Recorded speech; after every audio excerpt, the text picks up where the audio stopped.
This is Jonathan Agioff here for Pro Boxing Fans. Delighted to be joined by Rachel Ball over Zoom today. Rachel, how you doing? Thanks for coming on. I know you've had a long day at work. Tell the viewers what you do first of all outside of boxing. I'm a social worker. I work with over 65s with mental health issues. So that tends to be my 9 till 5. And very passionate about what I do.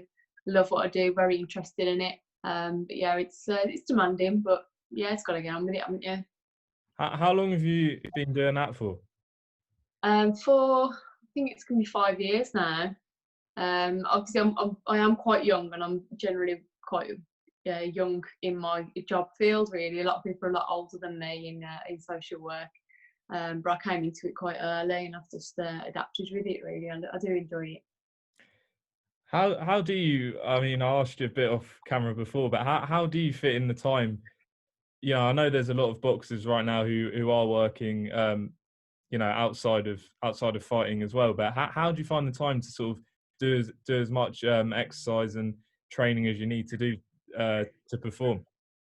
Normally, I mean, before lockdown, I tend to get up at about 5 o'clock in the morning, go straight to the gym, go for a workout, then go straight to work, come straight back home, get quickly changed, eat, and then I'm straight up the gym doing coaching, then I train myself. So it's very, very long days. Sometimes I have like an hour to myself just to sit down and relax in the evening.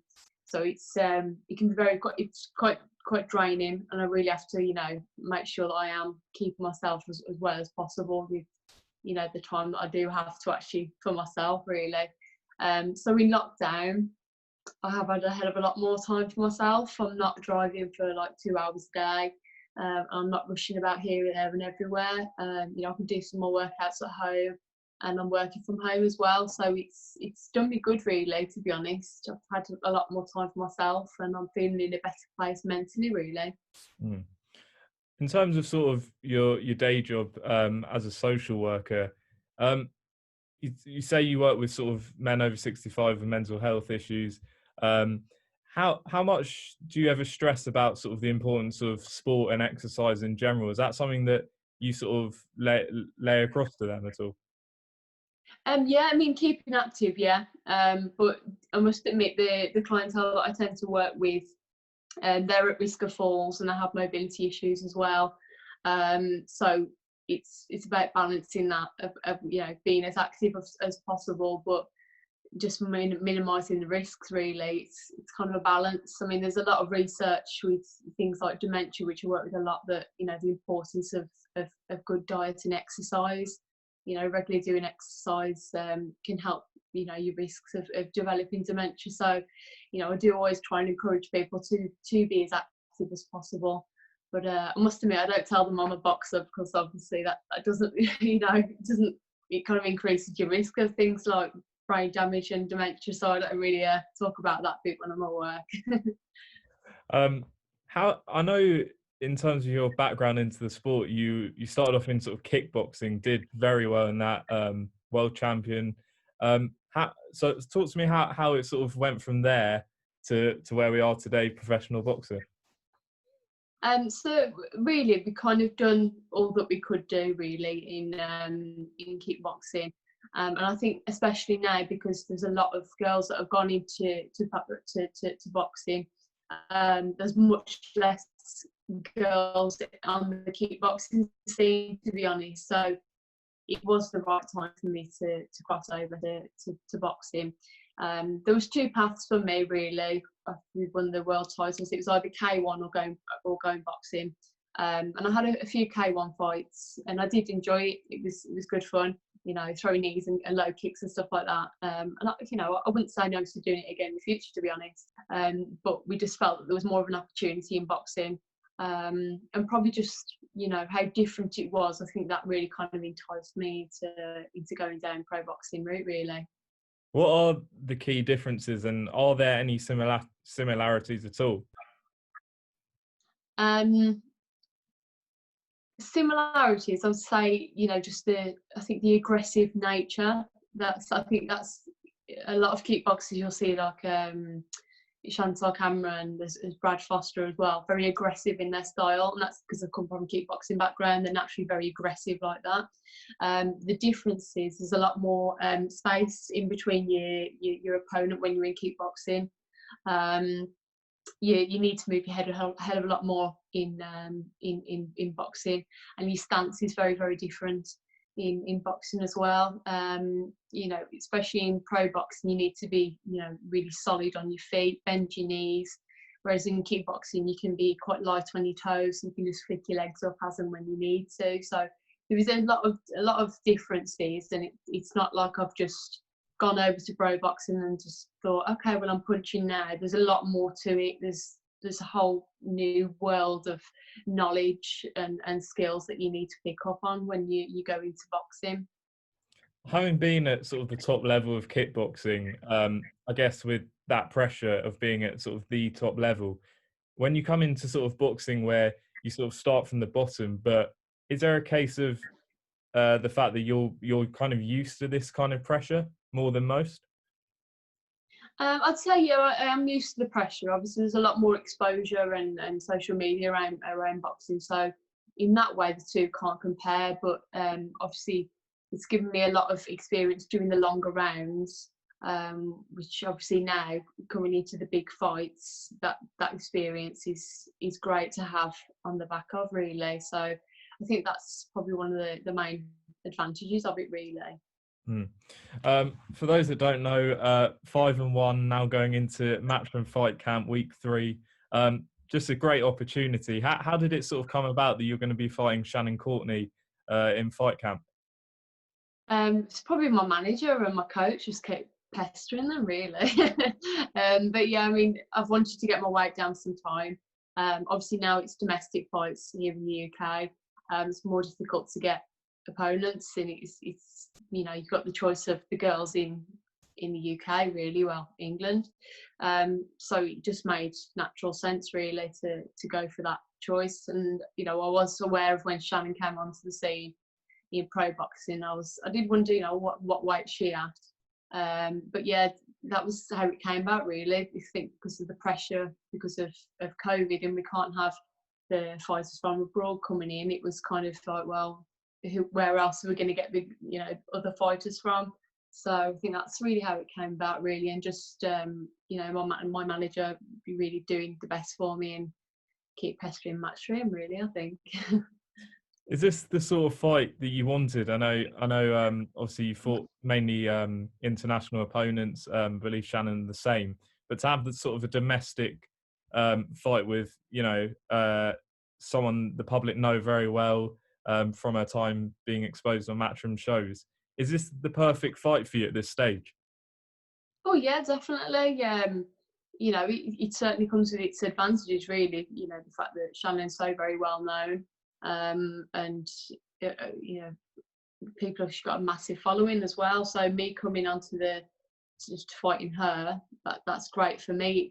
It's an excellent platform for me, and hopefully there'll be some really good fights on the back of this fight as well. Hopefully the phone will be ringing. Is this your first TV show as well? The one in Norway was filmed, but it was more like in Nordic TV and across Europe. It wasn't actually shown in the UK. So I mean, you know, you can tell it was like really good quality and the highlights and things like that. But I don't know what they were saying because it was all in Norwegian, to be honest. I mean, I do want to touch on that fight. It was obviously your only defeat on your record. The girl you fought has obviously gone on. She's now WBC interim champion at super featherweight. Who goes into this fight, do you think, the favourite between you and Shannon? Well, you know, it's if you're a fan of Shannon or you don't know anything about boxing, then it's obviously Shannon's the favourite.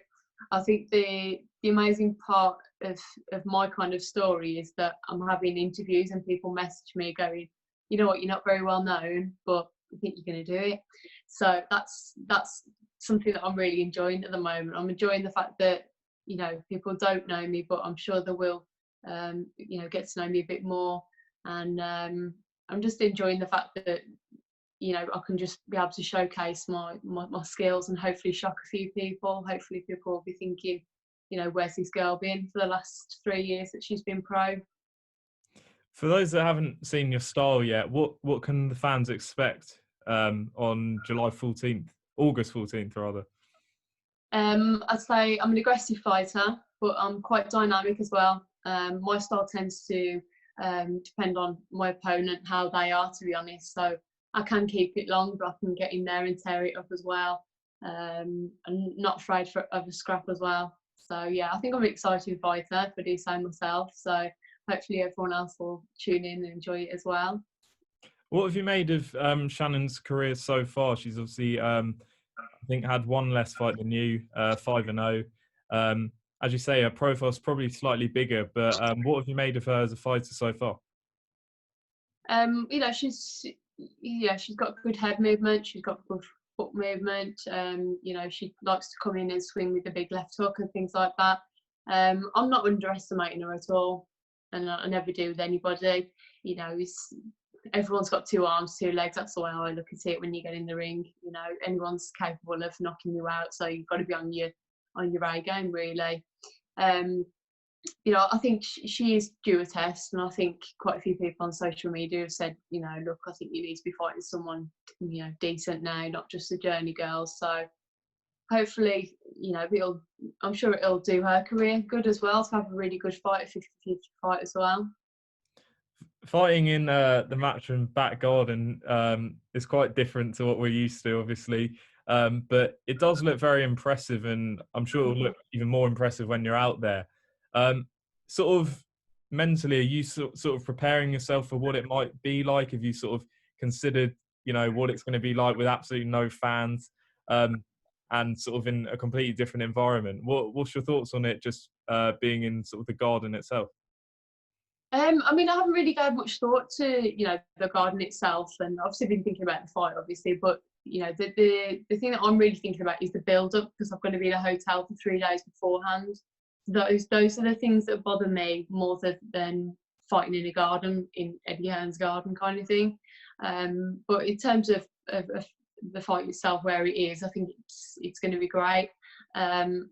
When you're in the ring, sometimes you don't even acknowledge what else is going on outside the ring. So I'm not particularly worried about that. And I think it'll be in my favour, really, not to have the crowds there. Obviously, because Shannon's more well known than myself. So I think that'll do me favours in some respects. Obviously, the week before you two fight, there's a big clash between Terri Harper and Natasha Jonas. Just a great fight, WBC super featherweight title. What's your thoughts on that fight? And brilliant that it's headlining week 2 as well. Yeah, it's a brilliant fight, and I'm really glad that it's headlining as well. Such a big card and a massive series of fights this summer. They're both very, very talented girls. I try not to make predictions because my predictions go horrendously wrong. But yeah, I'm excited for this fight. I can't wait to watch it. I think it's gonna, especially a week before my fight, really get me excited. In that mind frame of fighting. I think it's just been an excellent showcase of women's boxing and the talent that we have here in the UK. They're 2 of the best that we've got, really. Alongside the other brilliant, talented women. So I'm just excited, and I can't wait to see what happens. And I hope it goes the full distance so we can just enjoy every minute of it. Seeing what the likes of Terri Harper's done, obviously winning the title from Eva Wallström last time out, seeing how sort of her career's panned out in quite relatively short amount of time, how much inspiration does someone like Terri perhaps, or Katie, of course, is probably the standout name, but how much inspiration does this sort of give you? Because it's quite a short time period that they've won the world title in. Yeah, and it just shows how quickly that you can kind of make it in women's boxing. But for me, I like to look at people's journey and where they've, who they've fought. And I think Terri in particular, I think she's 23 now. She's in incredible physical shape. She looks so strong. I was nowhere near that shape when I was her age. And I just think it's brilliant how she seems. It's the way I've kind of followed my journey. It's like she's got a little bucket list of who she wants to fight, and she keeps ticking them off. And I think it's absolutely brilliant. Fair play to her. And I just think it's great. She's fighting the best people that she can find, and I hope that after this one, I hope that the Mikaela Mayer fight comes off as well for her. I think that would be an incredible fight for her. I think that will have to be later on in the year or maybe next year with everything going on at the moment. Mm. Sort of touch on sort of the significance of that fight. Not only as a big world title clash, but also, a huge fight in women's boxing. But what else do you think has to happen? Because women's boxing is on a clear rise at the moment. A lot of fighters in the mix, in the UK, especially worldwide, but there seems still quite a shallow pool. Is that fair to say?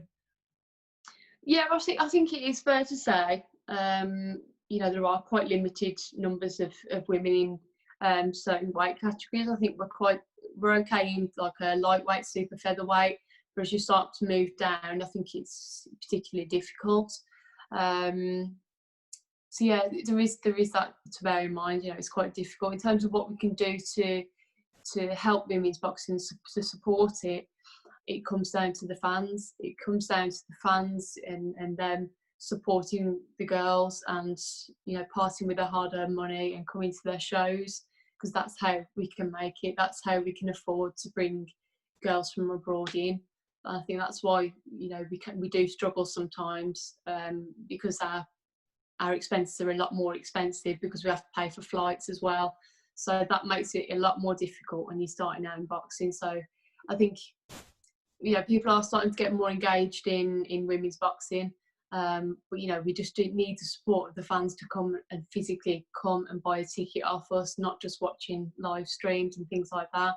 But I'm hoping that will come increase over time, and the engagement with women's boxing will continue to improve as well. Definitely. And what other sort of female fighters, you mentioned a few there, Mikaela Mayer, etc. What other sort of fighters, not necessarily female, do you sort of like to watch as sort of a boxing fan?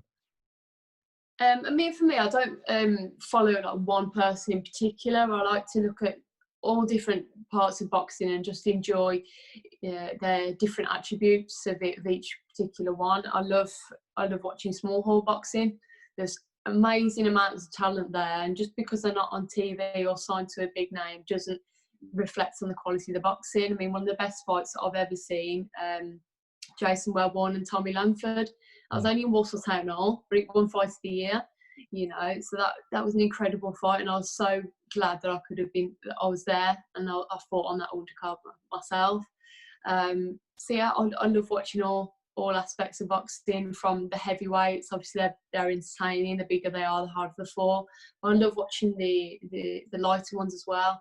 Watching the bantamweights, because they're so fast, so quick, and the flyweights. I think it's fascinating. So for me, I just love watching all types of boxing and all different fight styles, really. Brilliant. Well, Rachel, I appreciate you coming on ahead of this fight on 14th of August. Let us know where can we follow you on your socials.